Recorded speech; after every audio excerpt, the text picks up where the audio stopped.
Good morning, and thank you for joining me today as we continue to engage in the difficult but necessary work to make Savannah the beloved community that we all know and want her to be. On May 31st, Savannians from the east, west, north, and south came together in front of this building, united in a universal cry that Black Lives Matter. Savannians came together to decry racism, prejudice, and disparity. Savannians came together to recognize publicly and exclaim that injustice anywhere is a threat to justice everywhere. But as I said on that very hot Sunday, and it was hot, and I had my mask on, in front of all of those people, the universal chants had to be more than about police brutality. It had to be more than a moment. It had to be a movement. And I hope our air conditioner is working in here. Okay. After the marches, the protests, the chants, people often go about their business until the next thing happens. They forget about the significance and resolve of that day and moment, and other things occupy their attention. Not in Savannah.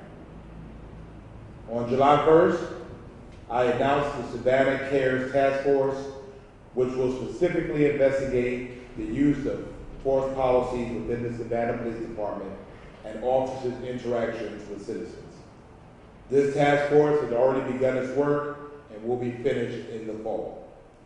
But there is deeper work, bigger work that needs to be done. Work that requires an objective and quantitative look as well at the disparities across the board in Savannah. While we are committed to following the science, in this case, we have to commit to following the facts. And we cannot follow the facts until we know the facts. And we will not know the facts until we do the work that is necessary to determine the facts. Hence the reason we're here today. Today I'm honored to be joined by former Mayor Dr. Otis Johnson to announce the creation of the Racial Equity and Leadership Task Force, or REAL Savannah. This will be the defining work of this administration as we finally address the elephant in the room. And we answer questions that we whispered about and we're hesitant to face head on for a variety of reasons. This work has been going on in the community for over 50 years, and as Doc will tell you, this is the fourth iteration of it, but probably at this point the most necessary one. This will be a deep dive into Savannah, connecting Savannah's past with Savannah's present and providing recommendations for Savannah's future. This will be the culminating work that has occurred in our community for over 50 years. This work will take approximately 1 year and will result in a production of an extensive report that will include recommendations to the City Council, to our city, to our community, and other entities, and we will have over 2 years in this term to act upon those recommendations. Mayor Johnson needs no introduction in this community, as his life and work are intricately and permanently woven into Savannah's story. Mayor Johnson has distinguished himself as a born and bred Savannian who has had a global impact in the field of social work and social science. The first African American to graduate from Armstrong State College, and the first African American from Savannah to graduate from the University of Georgia. Dr. Johnson has also served as a Savannah Alderman, as a member of the Savannah Chatham County School Board, as a college dean and professor, the first executive director of the Savannah Chatham Youth Teachers Authority, and in addition, the 64th mayor of our city. Dr. Johnson is uniquely prepared and qualified to lead this effort, and I am so fortunate, we are so fortunate, that he has agreed to come out of retirement, to put his jersey on and get back on the court one more time for his city. Let's give him a round of applause.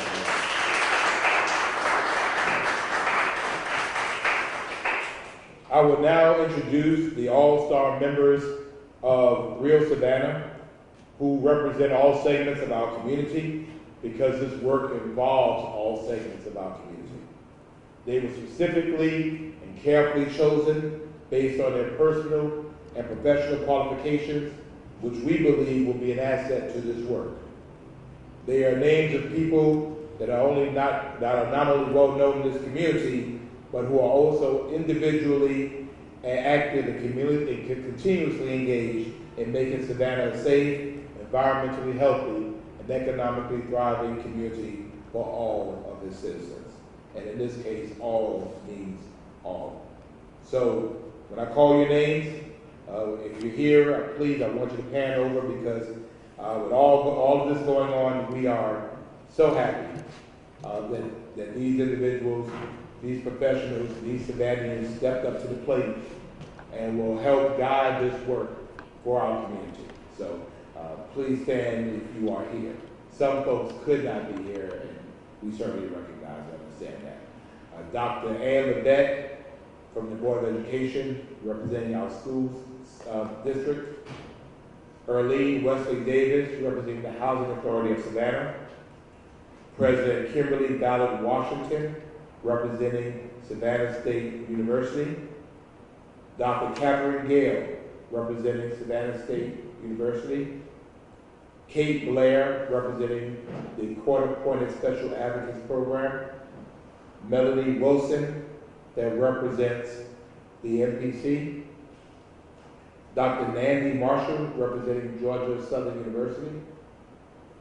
Gwendolyn Jordan, representing Savannah State University. Terry Talbert, representing the EOA. Erin Tandy, who's representing the Savannah College of Art and Design. And Brandon Grant, representing United Way. Those are our public sector partners. Our private sector partners include Lizanne Roberts, representing the Coastal Georgia Indicators Coalition, she's standing. Paula Chrysler, representing Healthy Savannah, another one of Mayor Johnson's legacy projects. Alicia Johnson, representing Step Up Savannah, another one of Mayor Johnson's legacy projects. Dr. Joseph Silver from Silver and Associates. Dare Dukes, representing Deep Center. Jeff Cole from Cole Management.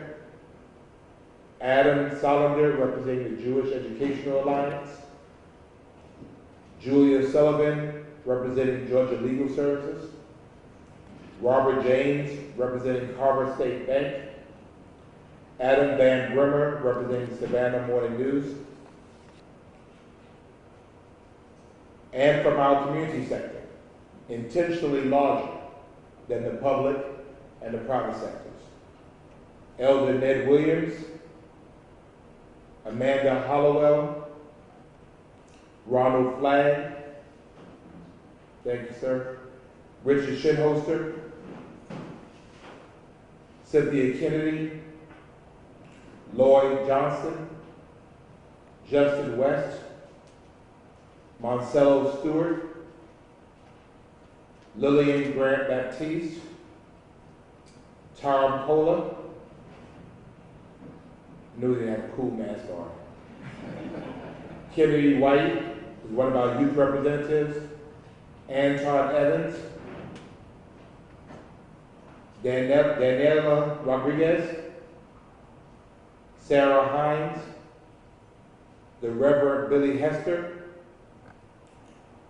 Pastor Samuel Rodriguez, thank you, sir, Juliet Donald, and representing our ARCs, the Advocates for Restorative Communities of Savannah, Dr. Maxine Bryant, and representing Proud Savannah, Pastor Candace Hardin. Thank you all so much. We appreciate your work and service, and I see Molly Lieberman Molly, please stand. Thank you very much for joining us. At this time, it is my pleasure to invite the 64th Mayor of our city, my esteemed friend and mentor, Dr. Otis Johnson, to share more about this task force. And let's welcome Mayor Johnson.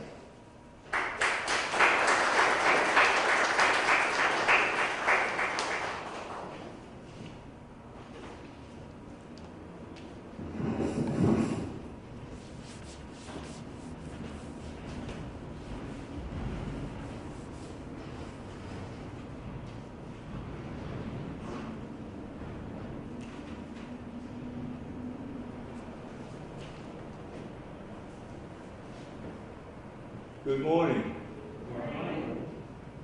I want to thank the mayor for giving me this opportunity to serve, and I want to thank all of the members of the task force who have agreed to work with us in a collective effort. And I just want to talk a little bit about the work ahead. The mayor has given us a one-year window to do this work, which means that we're working at a disadvantage because of this pandemic. So our work will primarily be done on Zoom. And it gives people like me an opportunity to skill up. And I'm looking forward to learning something because, you know, as a lifelong learner, I continue to learn. And this technology is moving so fast that I'm going to be dependent on help to make sure we get it right. I don't want to be long, but I want to help the members get a greater grasp of what our challenge is going to be.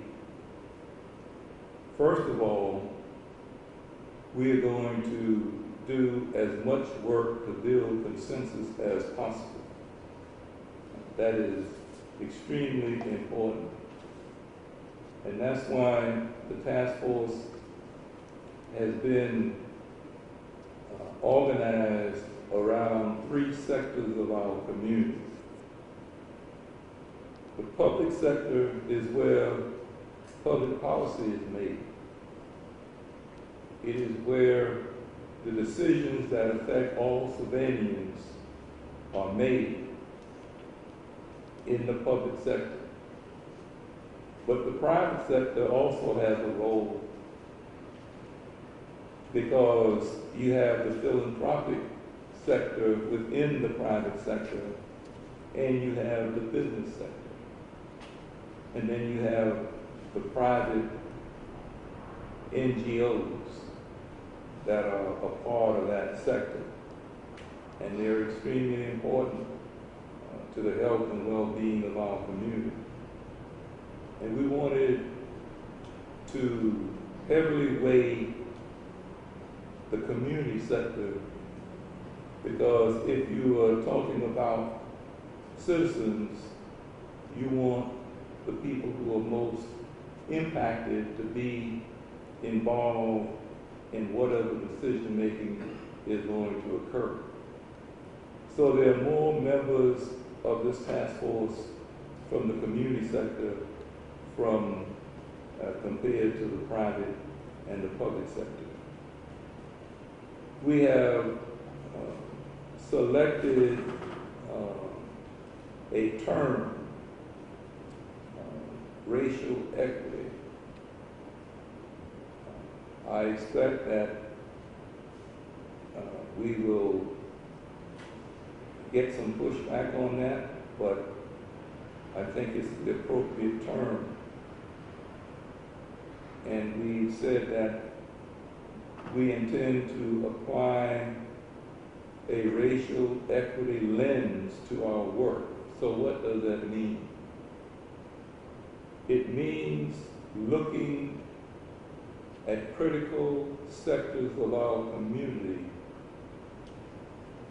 and looking at them through analyzing the impact of race, class, and gender on the well-being and the opportunity structure for our citizens.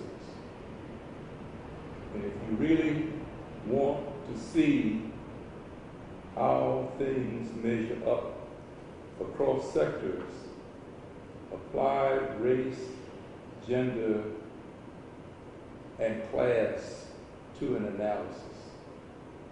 And you'll be surprised at what jumps up at you. So that is the kind of theoretical lens that we're going to use. And I just want to quickly go through something, and all of this will be coming to the members very shortly in an email dump, because I'm preparing some things for our first meeting, which hopefully will be in August. Step one is for us to come together as a group and to examine what we want to look at, and then once we decide what it is we want to look at, is to involve everyone in the collection and analysis of that data. The data doesn't lie unless you are a liar using statistics. And there's a classic book that I studied in some 50 years ago called How to Lie with Statistics. It is a classic. And so we want our data to be accurate, we want it to be valid, and we want it to be verifiable.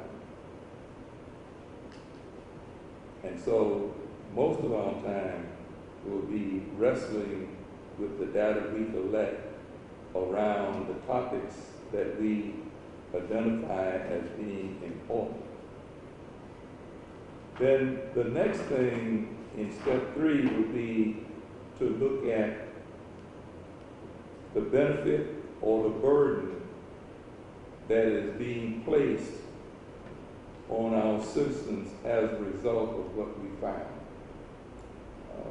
People are now talking about white privilege, and there's a book out now that analyzes white privilege and how certain things accrue to people just simply on the basis of where they were born, who they were born to, and where they're going to school. And so we'll take a good look at those things. Who's benefiting, who's being burdened by what we find.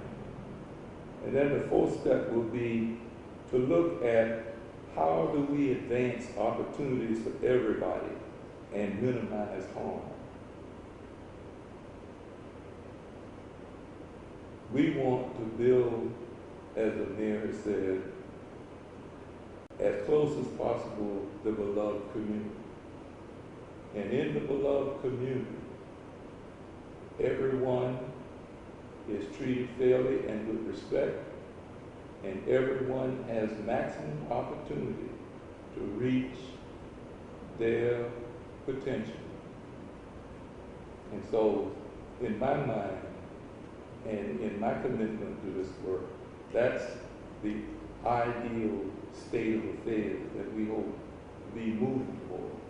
Now, all of us know that we're not going to get there, but if we can move the ball forward, that's what we've been doing since 1619, trying to move this ball forward to a place where people have equal opportunity, and that is just not a slogan.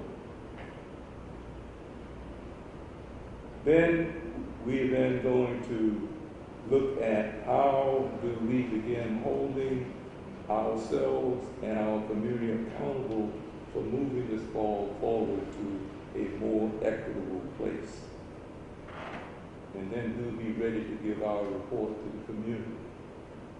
And hopefully, with the help of the task force, it will be an action report where we would have examined best practices around the country. And we will be recommending those best practices to address the disparities that we identify. And we want to praise the things that we're doing good and make a commitment to change in a positive direction the things that we think are holding our community back. And that will be the essence of the report. My final comment, if I got another minute, is that I want to share with you what I know will happen with this group. I learned it at the Atlanta University School of Social Work some 50 years ago. And as we come together to do our work, we will go through this process. The first step is forming. We are beginning that process right now by creating this task force. And you have agreed to serve on this task force. So step one, I think the mayor has done that. But the most challenging early part is that when we come together, everybody is going to have their own opinions about everything. And we have to be respectful of each other's right to have their opinion. And everybody, as they say, can have an opinion, but everybody doesn't have a right to create what the facts are. So we're going to try to let the facts speak. So stage 2 will be storming. And we want to try to give you maximum range to just let it all out and say what's on your mind. But then, after all of that is done, we've got to get to the third phase. And that is norming. So when we get all of the opinions out there, we're going to have to get together and say, okay, what can we agree on? What kind of consensus can we arrange? And that's when some people will say, adios. Other people will say, I'm half in. And other people will say, I'm all in. But we got to get there. And on the basis of consensus building, we will then get a plan that our group will use to do the work of doing this analysis and this deep dive that we want to take. So if you see people leave, it is just a natural process that you can expect and that we will honor, because you're all volunteers. I'm a volunteer. So then after we get the norming part, we get to performing. That's the fourth stage. And we want to get there as quickly as possible, but we want to give maximum opportunity for people to buy in. And those who can't buy in, then they're free to make their decision. And the performing then will produce the report at the end that I think all of us are committed to provide to the community so that we can move forward. So I want to put that in your mind so that when we get to the most contentious part, it won't be a surprise to you. It is just a natural process that groups go through, and we're going to honor that process. But we can't be handicapped by staying in that process forever. So we're going to get to a point where somebody in the group will say, okay, now it's time to cut later, official cut date, and then we'll move forward. So, Mr. Mayor, I appreciate you giving me the opportunity to be with this group. We will certainly be reporting to you. I hope you'll be able to make as many of the meetings as possible. I hope that we can meet once a month on Zoom, and maybe before the year is out, we might be able to meet face to face, which I would love that, because I'm the kind of person. This Zoom thing is just okay, but I mean it's just too in-person, and you can't really feel what's going on in the room, because you can't always see the body language, and body language tells you a lot about what's going on up here. But anyway, thank you, Mr. Mayor, and I look forward to working with you, and you'll be getting the reading materials to bring you up to date, and then we're going to do a doodle, I think it's called, and we're going to try to find first a week, and then a day in a week that we can get most of the people together, because of your schedules. I know that all of you will not be able to make every meeting, but we're just asking you to hang in there with us and let us get this job done for the city. Thank you so much.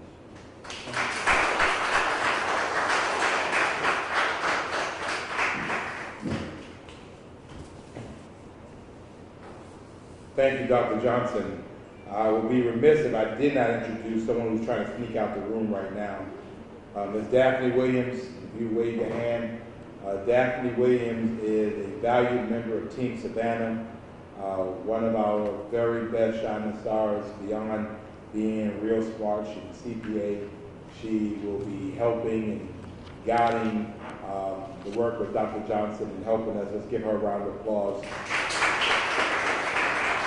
I want to thank her as well. So it's going to take some work.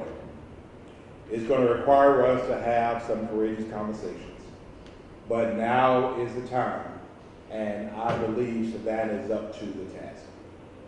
Dr. King said that darkness cannot drive out darkness. Only light can do that. Hate cannot drive out hate. Only love can do that. We will be Savannah strong by showing Savannah love. And Savannah love will make us the beloved community based on justice, equity, equal opportunity, respect, and love. That ends our prepared comments, but before I end, and this is a commercial and totally off topic, but we are testing as a part of our partnership with Governor Andrew Cuomo today at Kingdom Life Christian Fellowship Church, 425, I believe, West Montgomery Crossroads. They're testing up to 200 people a day, 500 people a day, 500 people a day. We were there yesterday. We had members of our team there this morning. They're extremely efficient.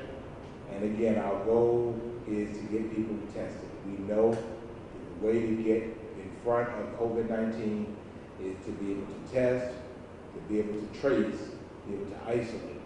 And so this is going on from, yesterday through Sunday. And then next week we will be at the Temple of Glory Community Church on Stiles Avenue in the Carmel Village area. And we'll be testing again from Wednesday through Sunday from 8 a.m. to 5 p.m. And so for those that still wish to criticize this partnership, I will have you to know that the folks that are performing the test are not Savannahans. They're here courtesy of the state of New York. About 20 individuals that are here, they're performing the test 8 hours a day. And so that is what this partnership has meant to our city, to be able to amplify and solidify our testing efforts that are already being done by the health department. And so we've had a good flow. You can call and you can make an appointment. I do not know what the number is, but you can call and make an appointment. Look on our website. The information is there. www.savannahga.com. All right, any questions for myself, Dr. Johnson? Sean, ladies and gentlemen, I believe today is Sean Evans' birthday, and although he has to work on his birthday, let's give him a round of applause. So, although we usually give Sean the last question, since you're the birthday boy, we'll go ahead and give you the first question. Okay, thank you, Mr. Mayor. Yes. My question is actually for Dr. Johnson. You mentioned in the name of the task force, racial equity, that you anticipated some pushback on that. Can you elaborate? Please. The discussion of race is probably the most contentious discussion that can happen in the United States of America, because it is the foundation of so much that has ended up in these disparities. And if we are going to really discuss disparities, then you have to talk about race and class. There's an intersection between race and class. And for those in the media, I want to recommend a book to you. It's called How to Be an Anti-Racist. It's not enough to say I'm not racist. It's important to be an anti-racist and to work to undo the damage that has been done on the basis of race, which intersects with class. So we have to have those courageous discussions, and those are normally discussions that people shy away from. And a lot of times when you start a discussion on race, people just tune out. And when I look at the membership of this task force, I'm pretty sure that none of these folks are going to tune out, which means we'll be able to have those courageous conversations. And sir, actually, while I still have you up here, I apologize, I just have one more for you. Mayor Johnson mentioned this is probably the fourth iteration of a group like this. What came of the first three, and what will make this one different and more productive? I have prepared a paper that goes through the 50 years that this city has been involved in some kind of equity work. I guess if it's okay, we will send that out to you today, and it will be in the packet that the members get, so that they will see that the city of Savannah is not just coming to this work, but we're coming to it now in a way that we have never done before, and that is to put race first. And so you'll have that this afternoon, and then you can give your feedback on it and be a good critic. I'm waiting on it. Thank you, sir. Let me add two things. I think everything happens in a continuum of time. And I think for us, the time is right. The Black Lives Matter movement is about race, period. It is about a specific race. And for us, it was not enough to just look at it in terms of use of force incidences involving police. We had to go beyond that. Race is the thing that gets people's hairs up on the back of their head. It makes people fight. If you go on social media, it's the quickest thing to call somebody a racist. And and I think for us, having a mature conversation that's based on data, for us is the best way for Savannah to proceed. We cannot be foolish enough to believe that Savannah does not have racial challenges, because every place in the country has it. Likewise, we'd be foolish to believe that We have practices, policies, and systems in place that at one time or another were put into place based on race and class. And so the only way that you quantify that, and the only way you get past what people believe or perceive, you have to be able to put it in a context that is not disputed. And hence the collection and the analysis of the data. Dr. Johnson and I, although two black men that share the last name, grew up in two totally different worlds. Certainly, I recognize that I stand here on his shoulders and others. As we mourn even the passing of civil rights leaders like Representative John Lewis and Reverend C.T. Vivian, and all of a sudden really putting it out into context, the struggle, the sacrifice, just to get to where we are today. And so if we know better, and we know better in 2020, then can we have collegial, very heartfelt conversations about how it is to go forward. If Savannah is going to be a world-class city, if we're going to be the beloved community, we can no longer act like it doesn't exist. We just can't.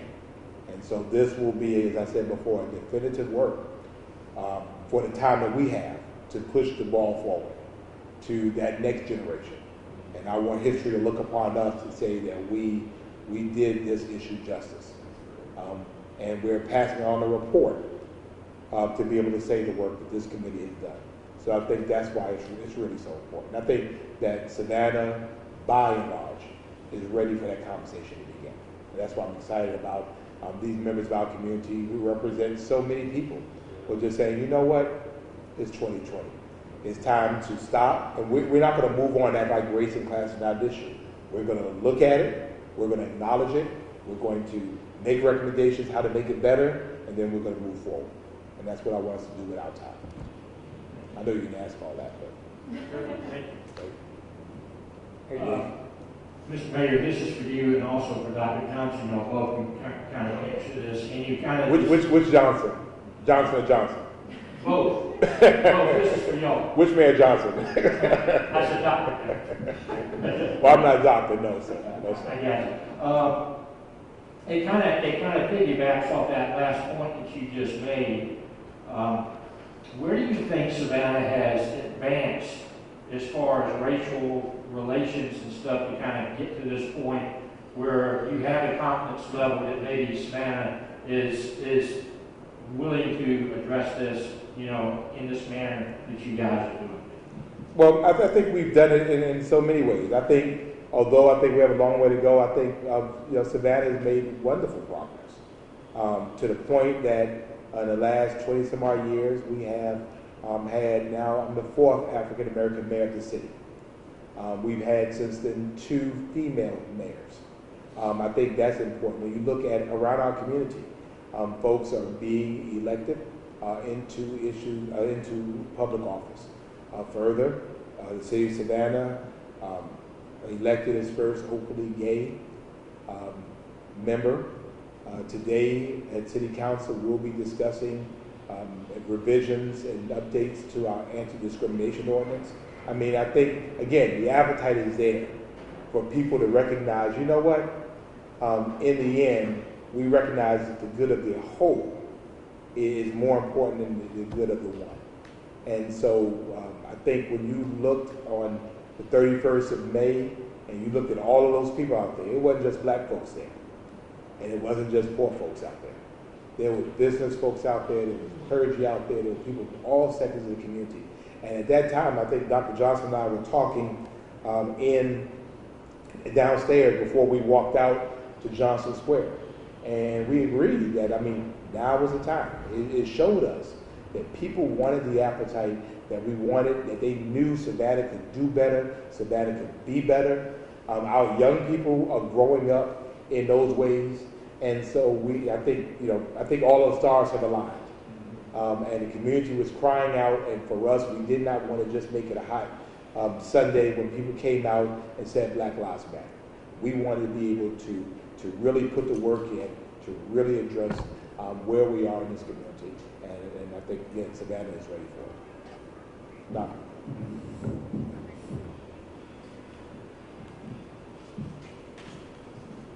I would simply begin by asking you to look around this room and see who's going to be involved. That's a statement that we have taken pains to try to involve a cross-section of our community in the big categories of private, public, and community.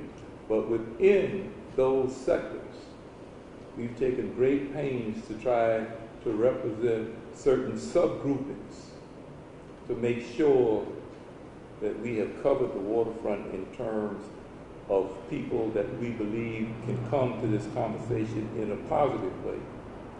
Now, you can't please everybody. And somebody will say, well, why isn't this one on the committee? Why is that? Well, if you have a committee of 1,000, you're not going to get much done.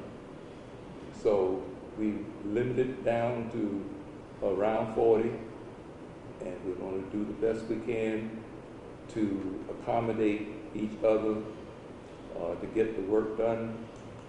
But it's so important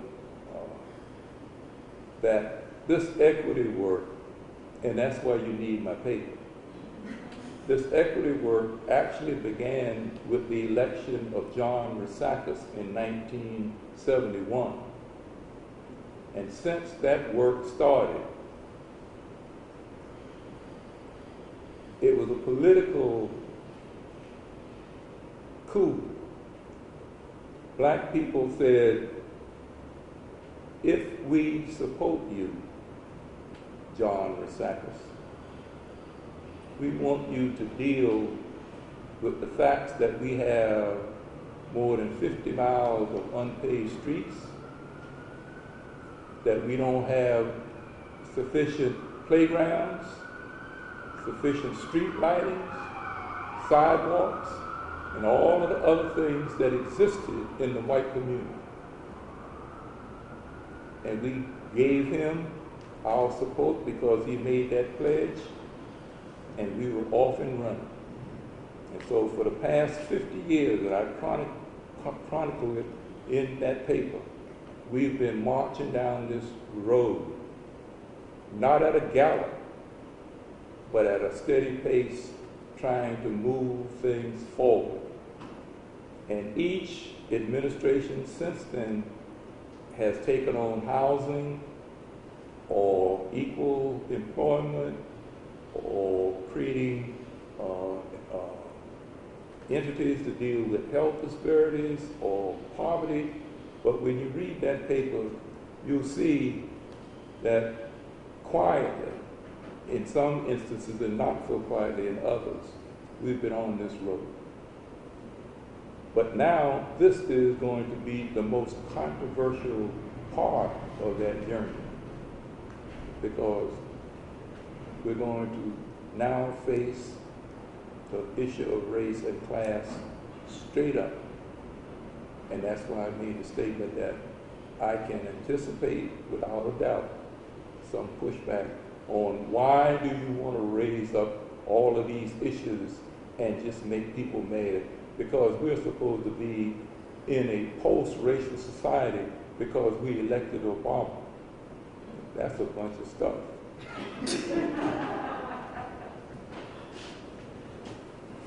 So this is another question for Johnson & Johnson.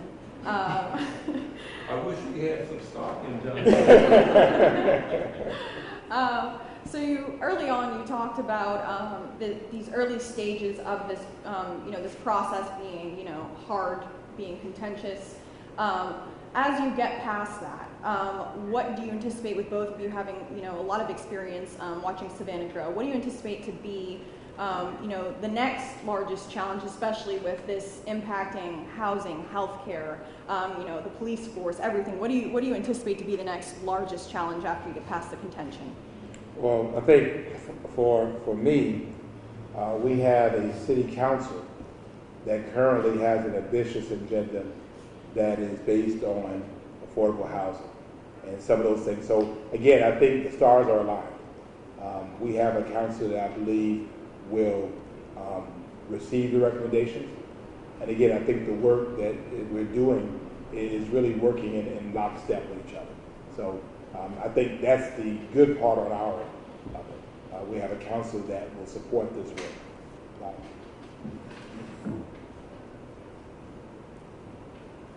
Once we get our agenda together, I think the first thing will be to confront the challenge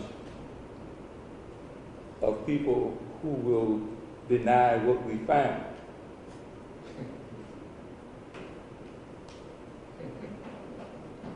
The second, and that's why we have to do it with the data and take the emotions out of it. And that's why I said we want accurate data that's valid and reliable. And you can argue with it if you want to, but it will stand on its own if we do it right. Second challenge is going to be the issue of costs. Every time we get an ambitious agenda, then everybody, not everybody, I don't want to be that there will be a sector that says, well, we can't pay for this. It's too expensive. But we find money to do what we want to do. And if it's important, you reprioritize your budgets, and then you assign the dollars to what your priorities are. Because this community, like this state and like this country, always finds money to do what they want to do. It is developing the will to do and the will to allocate the necessary funds to get the job done. So those are two challenges right up front. And the other thing is building an infrastructure that will carry on this work beyond the task force, beyond this administration, into the future, because this is not going to be done tomorrow, next year, or probably within 10 years. But if we do it right and set it up right, we will have indicators. And that's why the Coastal Georgia Indicators Coalition will be so important in this, because that data can be lodged in that organization and they can begin to monitor the progress toward implementing those things. And if we do the planning right, there will be incremental steps along the way that we can achieve and celebrate, and that keeps the morale up for the long struggle. So those are the challenges. First of all, to get past the denial stage and accept what is, and then to find the resources to do what we need to do, and then to build the infrastructure for the marathon that's going to be ahead. And I have one more question. Well, let me just add, Sure. and as I look across the room, it's my thought that we're not doing this for us. We're doing it for them. Yeah. Adam, those kids, Adam, see, we have a responsibility to turn over Savannah better than the way we found it. And so for us to ignore the elephant in the room and pass it on to them, to me, is an injustice. We need to do the work that's necessary to make sure of the many things that the Van Bremmer children will have to deal with, that race and class is not one of them. They already have stuff with the environment. They already have stuff about the economy and all of these other things about technology and all of these things. But in Savannah, the fact of the matter is that I don't have to worry about segregated bathrooms or riding on the back of a bus because somebody else did the work. So I wouldn't have to worry about that. I have a responsibility to create a community that's based on equity, based on justice, based on tolerance, based on love, so that they don't have to deal with that. And so that's why this work is so important. And so, as Doc said, people will question why we're all okay. Everybody knows we're not. And even if you don't think we are, if you think we are okay, I think we could all agree we can do better and be better. And that's why the urgency of doing, I mean, we're only 6 months into this term. But again, we accepted where we are at this phase of history. That if we do our work right, the issues that lead to racism, that leads to police use of force and brutality, are also addressed in doing the big work. The police brutality and the use of force are a symptom of what the larger issue is. To me, it's short-sighted for cities to say, we'll just deal with police brutality, we'll just deal with use of force, but and not really deal with what the problem is. Because dealing with the problem is hard. It requires thinking, it requires courageous conversations, it requires hurt feelings, and nobody really wants to go there. So, in Savannah, we're not going to do it because it's easy, we're going to do it because it's hard, and because it's the right thing to do. You must read minds, because my next question was going to be about our young people, but you answered that. So the next one is just about, you've announced several task force over the past few weeks, and I want to keep them straight in my head. So I know we had the ARCs, which was, helping, those people in prison re-enter the community. The Blue Ribbon Task Force was dealing with specifically police brutality. Savannah case, yes. Okay, and then now we have the racial equity. So are all of these task forces also working in cahoots? Absolutely. As a matter of fact, some of the members of ARCS and Proud Savannah and a variety of others, our Hispanic Task Force, are part of this. Again, it's all together. I committed, and I put my hand up before a bunch of folks to say that we were going to create more seats in Savannah State. Well, in order to do that, you have to acknowledge that everybody's not sitting at the table. This work will show that data that everybody is not sitting at the table. And again, it's only been 6 months and 20 some odd days, I'm not counting. But for us, we've been able to create opportunities and for these task forces to get people working on issues that best address them. And we have some more coming. We have one coming on housing next week. Ultimately, we'll have one for folks of our differently abled community. Again, for us, we're going to be inclusive, and that is work that has continued. And I promised Tom Kohler we were going to be able to love the community. I'm going to work hard to make that happen. I called you out, I'm sorry.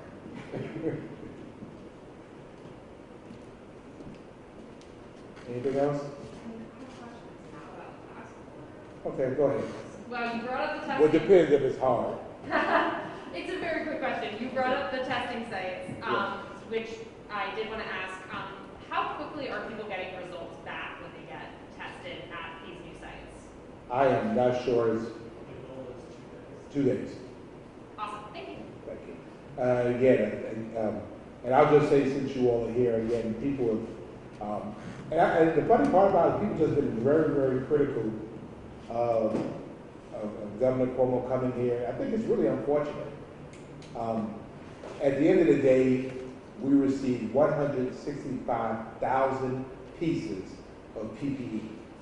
Savannah only has 146,000 people. We have the PPE. We also have 20 individuals that are here working that we're not paying for, testing our people with kits we did not pay for. We have 1,250 gallons of hand sanitizer that is here in our city. When people do nice things for you, you say thank you. And so at the end of the day, we're grateful for the partnership. We're grateful that New York State saw Savannah. We're grateful that the governor took time out of his busy schedule to come here. And again, people are still talking about the issue about me not wearing a mask when we elbow bumped. I'm sorry. I mean, I just think it's unfortunate that people were, if that's all they got from that day, then I think they need to expand their letters. They're not looking wide enough. Because again, Savannah is better. We will be better. We're doing better because of this partnership. And as we continue to build strategic partnerships, if anybody's wanting to help Savannah, we're willing to accept the help.